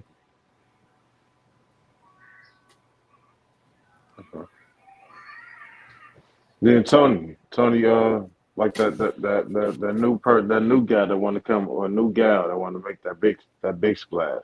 How you handle that? Then we could go move on Well, with I don't know if I'm on that level yet, but one thing that I've done that I think has been probably the best decision I made after I got back into the hobby was I created a group on Facebook, Facebook Messenger, and it consists of everybody that wants to be in that group that has bought a snake from me. And I've probably made some of the best friends that I have in the hobby through that group, and I get to see my animals continuously. And a lot of those people will continue to come back and even before a clutch is laid, they're spoken for with that group, and they always get first dibs, and so it's really worked out well. I had a question for you guys. So you guys have all done this reptile business in multiple, you guys taking multiple avenues to actually conduct business. So what do you guys like more? Do you like the old school way of going to shows? Do you like morph market, or do you like sending people pictures back and forth in the mail? I'm gonna start with that. Tony. Yeah. No, Talking about the I carrier think pigeon days, huh? I think the internet has really helped this hobby quite a bit. Uh, I think we need to lead by example and show people how to do it. And just like we were talking about someone's first snake or first snake buying experience. I mean, heck, either any of y'all would be so great to take some, that's a big responsibility. That individual may end up, being the next Buddy or the next Riley. So I always want to try to encourage people to really embrace and appreciate this hobby. And so I just try to lead by example as much as possible. Okay, buddy. What about you? Where do you like selling these animals? Well, as someone who remembers paying breeders to take Polaroid pictures of their snakes and sending them to me in the mail, and it took an eternity to buy an animal. I mean, I think with the way we do it today is much better. I mean, the only reason I really vend reptile shows right now is to hang out with the guys that I've been friends with and did it with 30 years ago, just so we can have a Saturday to kind of hang out and catch up with each other without any, worrying about family obligations or anything like that. If it was definitely where you still had to vend reptile shows in order to sell snakes, I probably would not be doing what I'm doing now. I think Tony's right. The modern way of doing things is definitely, more convenient. And it's just easier to communicate. You're able to reach out more frequently to people who are buyers, like people who are waiting. Maybe, I've got quite a few people that have snakes here now that are just waiting for the weather to change. So it's easy just to reach out and say, hey, the snakes are doing well. I'm watching the weather as soon as we get a break. So I like the conveniences of how we do things today. Yeah, man, we gotta watch out for y'all older guys at the reptile show because y'all get away from y'all wives and then y'all start taking your medicine and y'all start drinking, eating steak and shit. And the next day, y'all be all messed up. Again, y'all be I'm like, trying to listen, man, y'all should have let me example do this and last show you night. kind of Hey, stop snitching, Trav, man.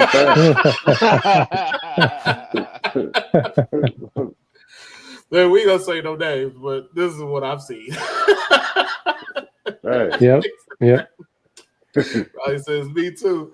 All right, Riley. So what about you, man? How you like to sell these animals, man? Damn, you just reminded me of when I was like I stayed up way too late, like 3 a.m. drinking Jameson with a bunch of people at a Pomona show, and Cusco fired me from camera duty for puking in a trash can on the show floor. Oh, damn. See, nobody You lost told your you to say job, all that, damn. Riley. Oh, It's all wow. good. I own it. Hey, a Damn, random Riley. stranger saw me and said I looked so bad, he went out of his way to go buy me a Sprite and bring it back to me. So, silver lining? I mean, I guess so. It's Like a lining. substitute teacher or something. Yeah, hey, worth it's it. an I'm sure it angel was in worth it. disguise. That's all I Oh, know. man. What was the question again? Hey, man, what venue do you like selling your reptiles? Do you like Morph Market? Do you like shows? Do you like carrier pigeons? You like word of mouth? How do you like selling animals? I like it all, man. I think in today's day and age, you need to adapt or die, so to speak. You can do one avenue, or you can do like the old school thing, and that's fine. And I do that too. Very much a big fan of word of mouth and people shooting me an email or giving me a phone call saying, "Hey, I found your website or found your phone number on this and that." And I'm a big fan of that because I really get to know people right away, and I'm very comfortable, you know, um, sending somebody a snake that I get to meet on that personal level. But man, I had years of success on Morph Market before I built my website. Then I built my website, and my website's been very successful. Um, I can't say enough good things about either approach. I also, remember the Fauna Classified and kingsnake.com dominating days, and I definitely posted a lot on Fauna. I wasn't down with paying for Hey, the don't subscription forget with King Snake. Kijiji. Oh yeah, yep, absolutely. And man, And shout out there's to the King good old Steak, man. Craigslist, like Crazy. dude, one of the craziest finds, like I got my like matriarch rainbow boa female off of Craigslist, and best 10 years Right. of breeding rainbow boas I could have ever asked for. So yeah, Those man, were some it's fun acquisitions too. I remember yeah, doing that. Going sometimes. and getting those snakes out of the newspaper. You never knew what you were going to get until you showed Yeah, up. yeah. I'm not showing to No, nobody's house based off something I seen out of a newspaper in 2020. nowadays definitely not. Yeah. And that's how it used to That's be how it though, used to be, dog. though. Back in the day, Yeah. you Yeah. just get like a 3 It sentence was like a description drug deal. for Wasn't of it? an animal. Yeah. Yep. Yeah. I Like met that, met like met a back dude in in his the 90s, garage. it was like that. Yeah. Yeah. Yeah, I met the dude in his garage, and I didn't even have the money because I wasn't sure I believed him. And I Right. walked in there, and he showed me. I was like, "Oh, I'm gonna go to the bank real quick." And yeah, that was one of the few times it worked out well. But You know yeah, what's man, wild is like when you go finally see somebody who put those newspaper ads in, just like they always seem shocked that somebody answered them, but they're always just like, I've been spending $10 with the newspaper every week for 3 months and nobody called me back. It's just like, so why are you surprised I'm calling, man? Yeah. Yeah. So I'm Yeah. a big fan. I went to college for global and international studies, so I'm a big fan of how interconnected the world is on such like a in your pocket level. You could literally call Vietnam uh, right now if you wanted. You could hit up exporters in Thailand, and I just think it's an amazing time to be involved in this sort of little weird world we're all involved in, whether you call it a hobby or whatnot. But I also think it is very important to remember where the hobby started, where we came from, the people who did it before us, and pay homage and respect to, the mail out list, the magazine ads, and always remember where it all started from, and then just, be grateful of how good we have it right now. Yes. Oh, absolutely. Yeah. Yeah. That's what led us here. Yeah. It's all Absolutely. evolving. Yeah, a Yeah. lot of people paved the way, Back yeah, for us. 20 years. Yep. Yeah. If I had to sell snakes out of shows or out of the newspaper, I definitely would have another business. I probably wouldn't have a business. That's realistically the truth. I'd probably not You have a already got business. another business. I will say This is after not a business, and One I'm not job. involved in that business, Keno. after COVID, kind of put everybody in their home shells and everyone got comfortable in that routine, and then that was over, and have everybody figuring out their routine back outside of it. Now you have people craving this interpersonal connection. Yeah. And so like Pomona in January was like the biggest I've seen it in a decade or more. It was huge. Like it was the most packed I've Wow. ever seen It that was out of place. control. Yeah, it was People pretty was doing wild. cocaine in the bathroom at the reptile show. Hey, I don't kiss and tell. Hey, I got nothing. You didn't hear from me. I don't know nothing about that. We But can't share all the secrets. Right. yeah, Hey, look, that's Fast, where sometimes, you gotta let the people let their hair down, brother. Listen, when you start seeing 60-year-old men doing cocaine, you need to leave. You don't want to be a witness. No, You know, man, you're look, still town. what you do is you look the other way, brother. That's it. No, because they'll be like, you saw him when you left out of the bathroom. Then But anyway, you say I ain't see that. I ain't see that. I don't know what you're talking about. Yep. anyway, man, let's get back on track. So the business has grown. You guys are all really well respected. So how does it feel to like have your name, be synonymous with a lot of good things going on in the industry as far as, selling reptiles? We'll start with you, Tony. Well, I'm glad to hear that I'm considered that way. You are. Plus, you're a really nice guy. I take a lot of honor in that. That's a big responsibility. So I'll keep doing that name a good service. And you know, we all need to vote with our dollars. We need to command people to try to do better and keep the level of service up. You know, I hate to hear about people getting ripped off in this industry. Uh, it just, you know, what if that was someone's first snake buying experience? They probably never get another snake. So I'd like to see the people that aren't doing it right weeded out personally. Okay. How about you, buddy? Well, I think it's important to have a reputation, but you always have to remember that you're still building your reputation. So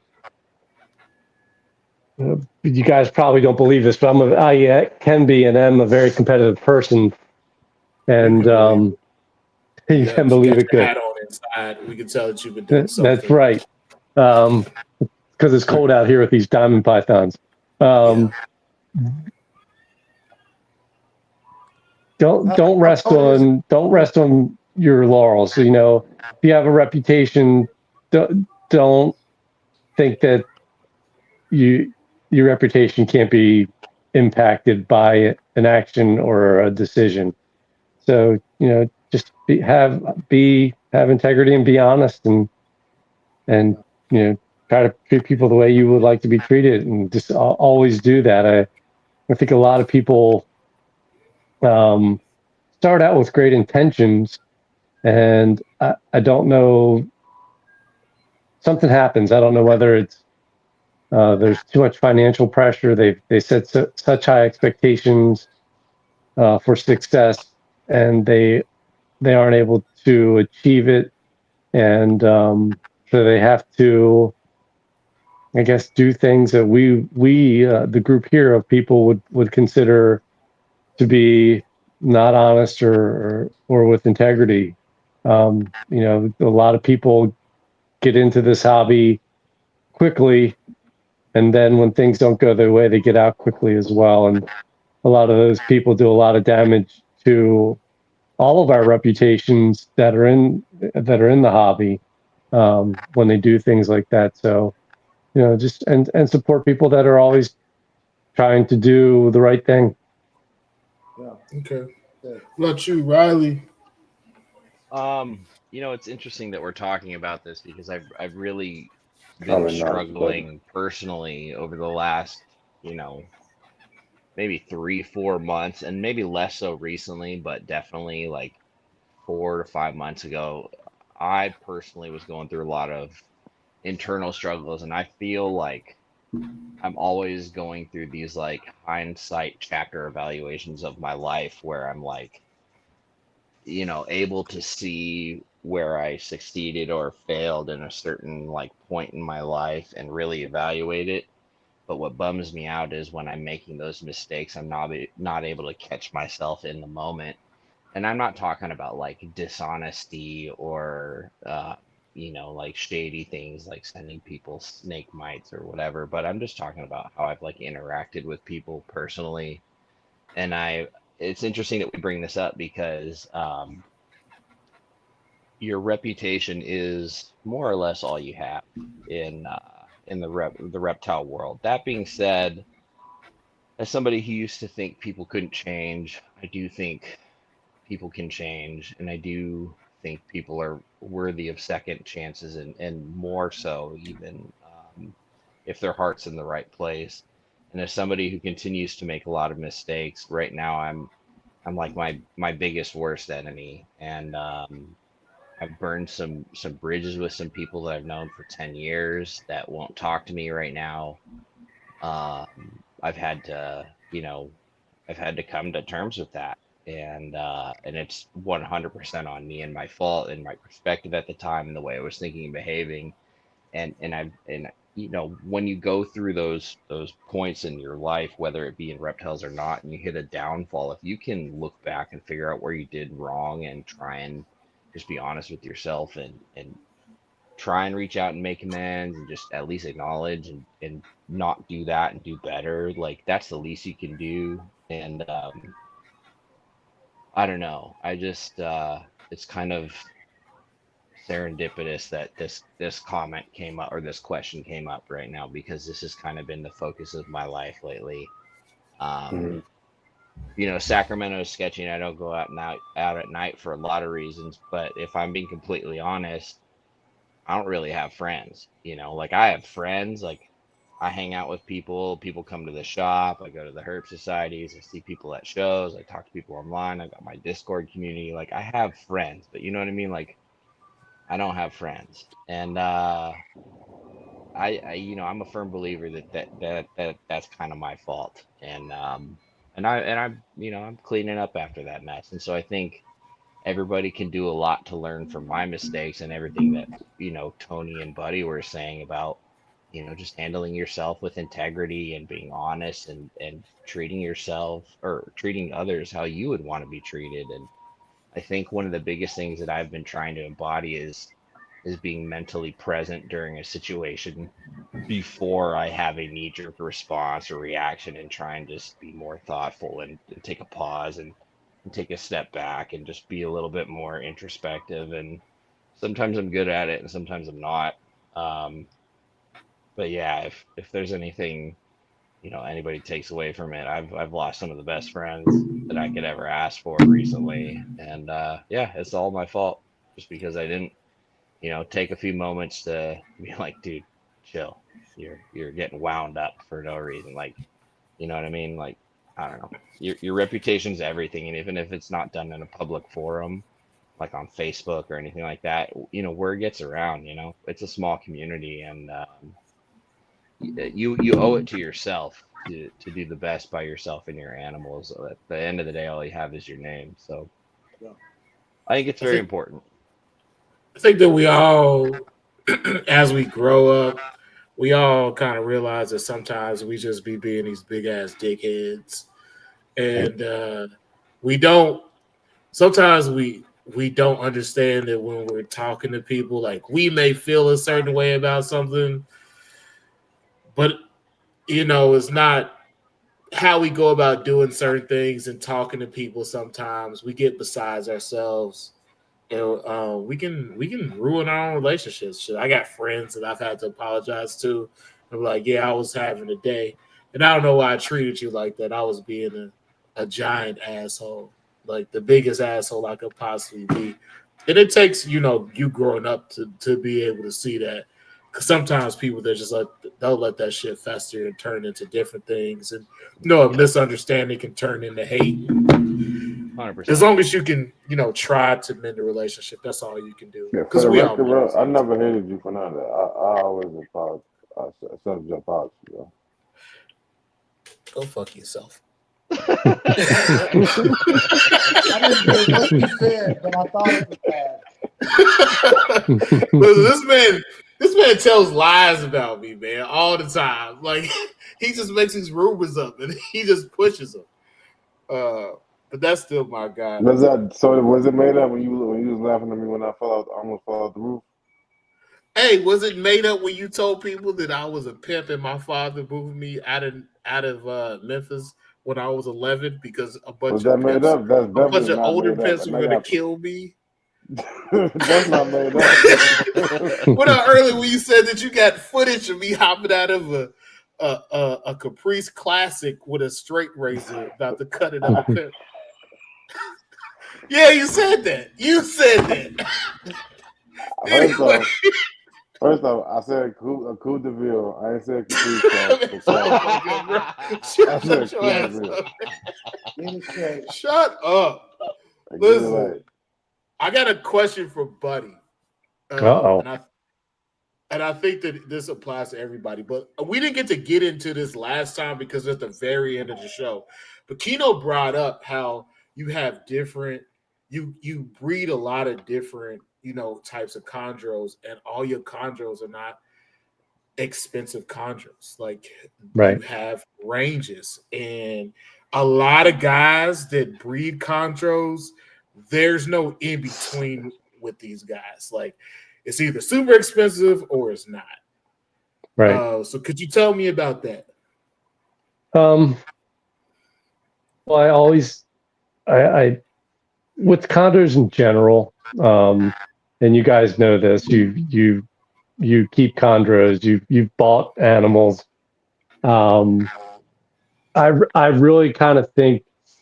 No, I don't say I really kind of think. I truly believe that we do a disservice to do green tree python owners or potential owners if we rely on imports and farm bred animals to be the only source of the only source that they of I guess what they would consider an affordable first time animal or new animal. So I've always tried to, and it doesn't always work out, but I try to have uh, at least one pairing of animals that I think are in the range of I want to try out a green tree python, and this Yeah. is this is where the price point is for those animals, and I try to make those animals available to people so that way they don't have to go to a reptile show and buy an animal from an importer who's not going to support them their growth as a keeper. We all know that we've all been there. We've all had an animal that no matter what it is, whether it's green tree pythons or carpet pythons or emerald tree bells or whatever it is, you have this dream animal and you have this mindset that you're going to acquire it and it's going to be this amazing experience. And sometimes the difference between a bad experience and an amazing experience is the person behind the animal. So I just try to make sure that someone can acquire a green tree python and they can have my support if they're new to keeping them, because I know they're not going to get it from someone who sells imports. Okay. Riley, similar thing. Do you have different That's from day tiers of one. animals? Because you spoke about this earlier about trying not to sell people the top dollar animal.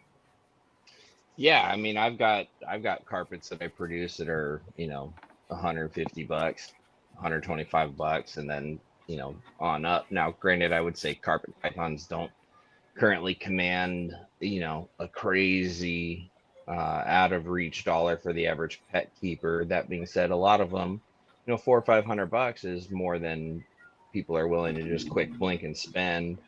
But yeah, I think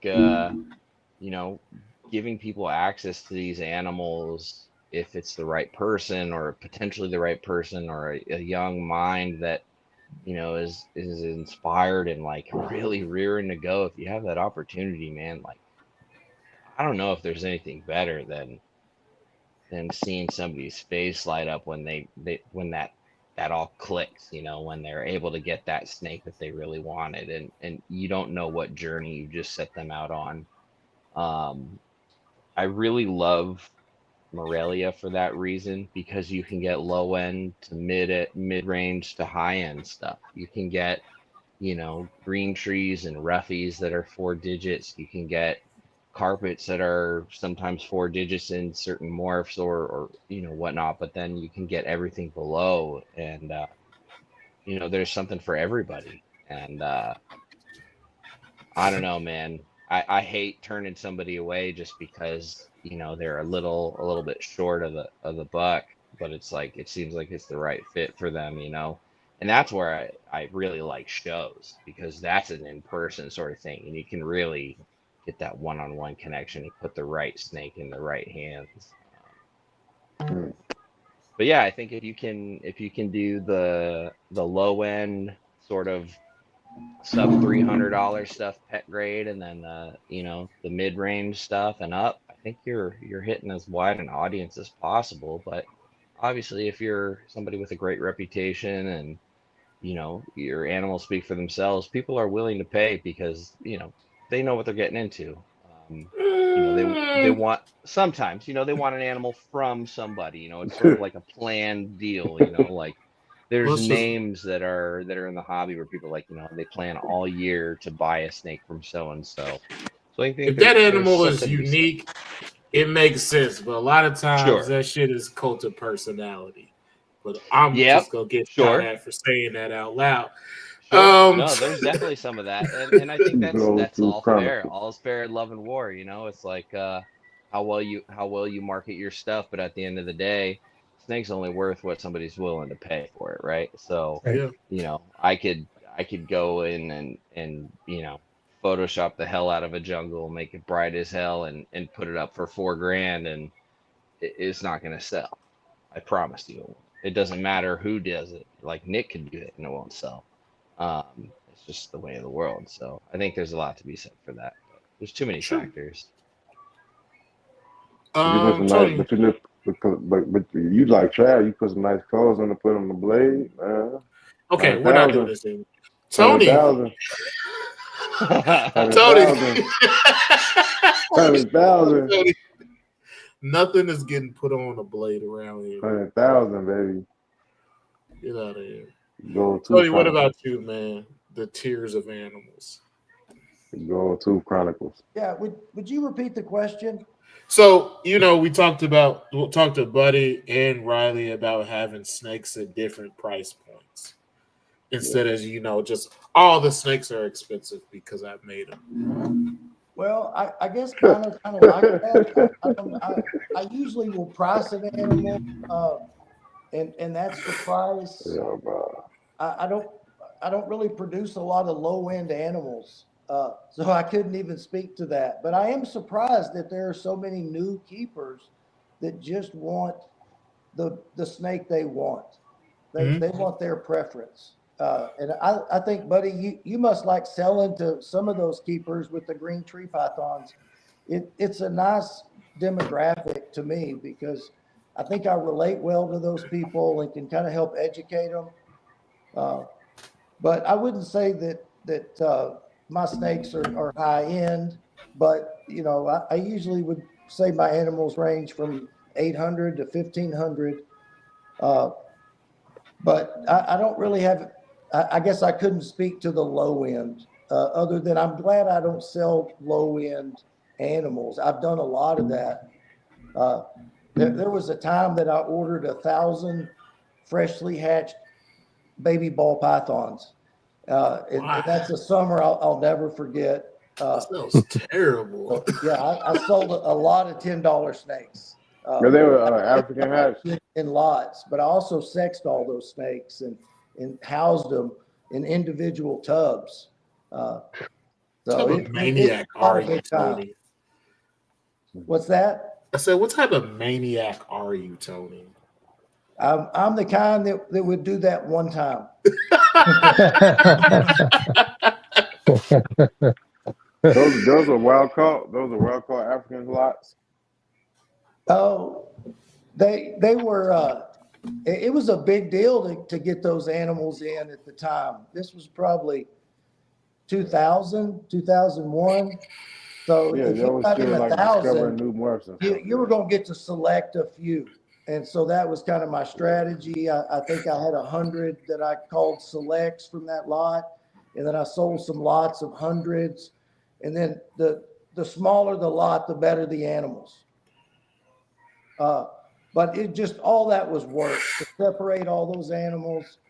I was doing it full time. You know, you talking about just kind of taking on too much. It just got to be work. Yeah, that sounds like a lot of work. Mm-hmm. Oh man, you give me anxiety telling me that shit. 1,000 snakes in my house that I got to take care of. I got like, I don't know, not 1,000. I hope you don't have 1,000. I got to ask you, buddy, how cold is your snake room there? It's about 55 degrees. I thought about setting in mine, and it's about that cold. So you're a braver man than me. His room's 55 degrees, gentlemen. That's crazy. And that's so cool that you got pythons that cold. Which is crazy because when it gets 55 degrees in Texas, it causes. I'll clarify that this is only for the diamond pythons. I was going to ask you. I was going to say it's for the diamonds, right? Yeah, just for the diamonds. Yeah. And they can take much colder. Yeah, I'm sure. I've had them down to the upper 40s. Yeah. Damn. Would you just leave the I windows let my open? room get really cold this winter, and No heat. even the crosses have done okay. Yeah. Yeah, they're Yeah. just tough animals. It took me a while to actually learn that. I was very uncomfortable getting them that cold. I understand. I Yeah, understand. but it's cool once you know. It's really cool. Yep. Yeah. Hey, we got a question from one of the guests, Adrian. He wants to ask you to explain the OCC of a diamond python. Is that Oh, question? It's for go ahead, Buddy. Tony. Either of y'all. Well, I think the OCC is remarkable, and I'm glad that other people are even calling it that, because they are the ugliest brown little turds when they're born. It takes about 6 months, and you're starting to see the brilliance that's coming, and then the next 6 months, you're really getting excited, and then the next 6 months, holy Jesus, you've got what you've always wanted, and everyone's different. So, Yep. yeah, it's different than green trees, but if you watch it, it's a miraculous transition. Yep. They go from very nondescript. The first clutch I had, I really wasn't sure, like, how do I know, like, could this little snake, I was trying to figure out what am I looking at and what am I looking for if I wanted to hold animals back. And so it took some experience with watching them go through their color change and then reflect back to and look at pictures of what they look like prior to it. And then Yeah. you kind of get a sense of what they may look like as adults. But it's fun because they go through this nondescript phase, and then the color starts popping, and for the next year or so, it's pretty fun because it just gets better. And you And know, variation of the yellow changes, and it'll be yep, very minute, but they're all going to be. I can say they're all going to be yellow in 6 months, but I can't tell you what color yellow.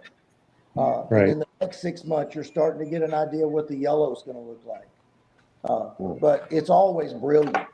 Whatever it is, it's going to be bright. Okay. So before we get out of here, the last question is we're gonna ask you guys about. Keto, you got any questions before we get out of here that you didn't get to ask? No, go ahead. No, I think because honestly, Tony was like stealing my thunder. Every time I was about to say something, he was going right into it. So I'm I glad you. think kind of went smooth. You're It welcome. went smooth. So the question is how do you guys put yourselves out there in terms of marketing? I'm gonna let you go, Riley. And then we'll go, Buddy. Then we'll go, Tony. We'll get up out of here. So how do we put ourselves out there? Like what methods we use, or what's our approach? No, just in general. Like, how do you put yourselves out there? Because you got to be visible to sell snakes. Yeah, yeah. So it's kind of interesting. I was I was around when MySpace was like the craze, right? Yeah, I gotta see Um, them pictures. I I gotta, don't even know how to I gotta access see any them of that. pictures of you Hey, if you can with find the them, let me know. gel on your hair and the stars and stripes shirt.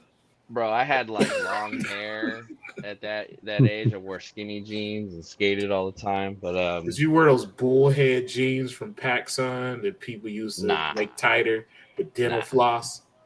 nah. We had our own brand that was skate specific. They stressed. Um, Fart bubble but pants. right. But no, I think it just started with like, oh, this is an exciting hobby. I want to be involved in it. And so, when Facebook and Instagram started taking off and people were sharing things, it started with just sharing things and then networking and connecting and then going to herp societies and going to shows and meeting people and then seeing those same people over and over again. And then, over time, for me anyway, I just realized this was the community I wanted to be involved in. And so for me, I was just putting myself out there, doing as much as possible, as often as possible, meeting as many people as possible, and just trying to immerse myself in it. And that was my goal. My goal was to like expose myself to as much as possible and just have as much fun. And that's kind of what got the ball rolling. And then I found myself falling in love with, breeding snakes in a certain species, and then kind of narrowing my focus. And you just go on this journey as you do, and the rest sort of falls into place if you're willing to put the time and effort and sacrifice into it.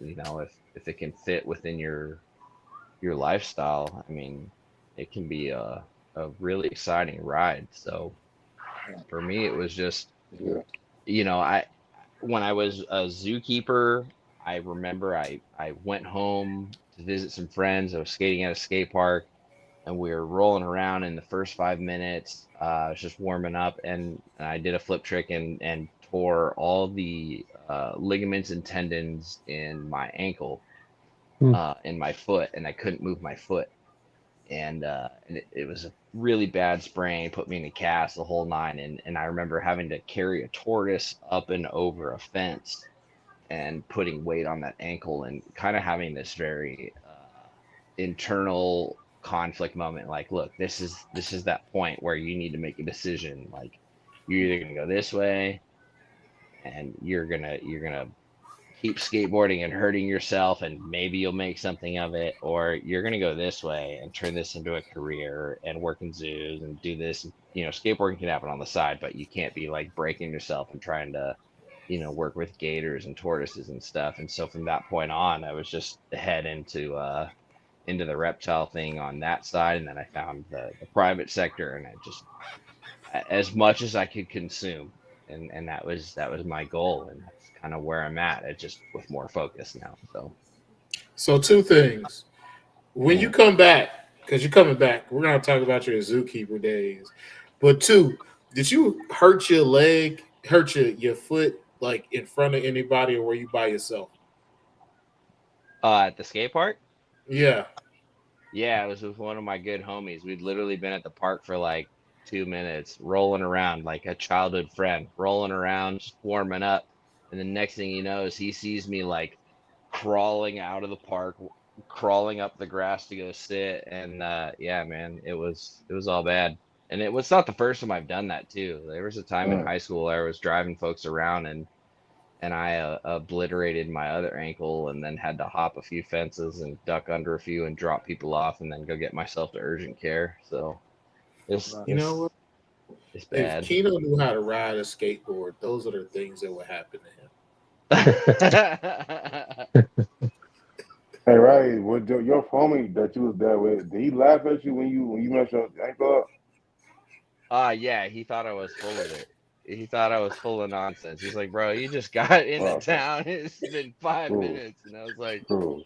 I mean, I'll So he try a it. And I piece of tried, shit. He's a piece of bro, shit I too, just tried like rolling down the Travis. hip and I Okay. almost Okay. almost died. It Okay, was all cool. bad. Yeah. See, so Travis, it's people out there just like you. So Oh yeah. there you Yo, go. man, you make my You don't gotta stomach feel cramp alone. again, bro. You don't gotta feel Bro, alone. the first time I broke my ankle skating, my mom told me to like walk it off, climb up the stairs, and go get in the truck. You know what I mean? So, is what it is. All right, buddy, you're up.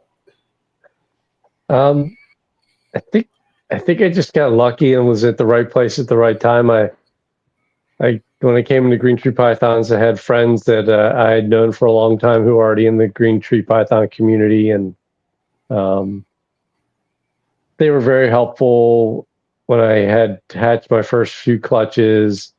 Kind of spreading the word. Hey, this guy has some animals, decent animals, and that allowed me to build my reputation. And I just have done my best to try to keep that my reputation solid. Yeah, okay. Tony, you're up.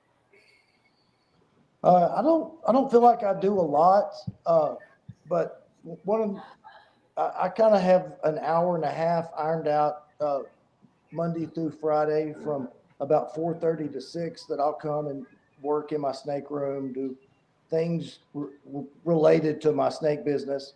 And so a lot of times I'll take video and I'll post that video. So I really enjoy that time, but I think that the videos that I posted on Instagram, I've got to know a lot of people through posting those and Facebook.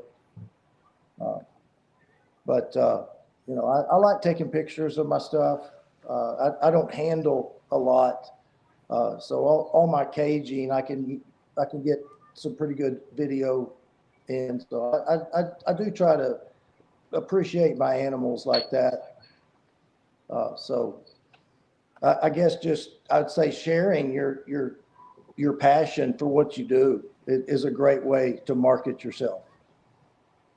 Makes a lot of sense. Makes a lot of sense. You gotta be really enjoying it. That's what it's about. Yeah, I don't do this for the money, and it's a lot of fun. Great for your mental health. It's just it's a good place to be if you're doing it right. True. But yeah, I appreciate you for coming, Tony. You, Buddy, and you, Riley. We appreciate it. Riley, Yeah, we come definitely back. appreciate you guys for pulling up on us. Yeah, we're gonna Thank talk you about for you having going me. X Games mode. Thank Buddy, you for having me. we got to get you and Tony back on as well. You guys are a wealth of knowledge and real entertaining to talk to. And you guys are like surrogate like snake dads, because most of the guys that we have like, yo, go spend that $8,000 today. Go spend that $10,000 and spend that $3,000. We got some really knowledgeable guys too. So we're lucky to have guys like you. Well, Thank you.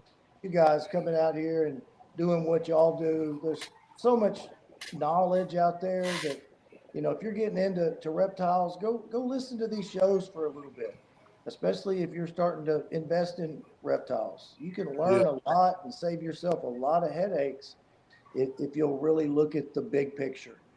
Yeah, check out the Trap Talk Show. Bill Stiegel, he's a pretty honest guy when it comes to talking about these snakes as well. And Riley, man, look, Riley, we got to find you a part of Sacktown you can go and feel comfortable at, man. Get you some local cuisine, you don't gotta have a knife ready all the time, Yeah. And if you don't like it, we can always take you to Memphis. Yeah, Riley, I might need to get some life insurance on you. Now you got Memphis. That's a whole other world compared to. Yeah, I got a friend out there, and she says, she here a little bit after dark, and I'm like, oh, that sounds just like home. So we don't really got meth heads. We got something way worse.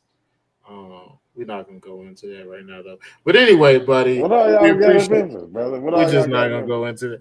Hey, buddy, we appreciate you for coming back. What all y'all got in Memphis for sale? Thank you for having me. I appreciate the opportunity. All right, good night, gentlemen. Y'all have a good night, and that was us from the Chondro Bar Room. We'll see y'all again in 2 weeks. Peace. Thank you, guys. You know what I'm saying? Memphis is gonna be looking like the Fed. You know what I'm saying?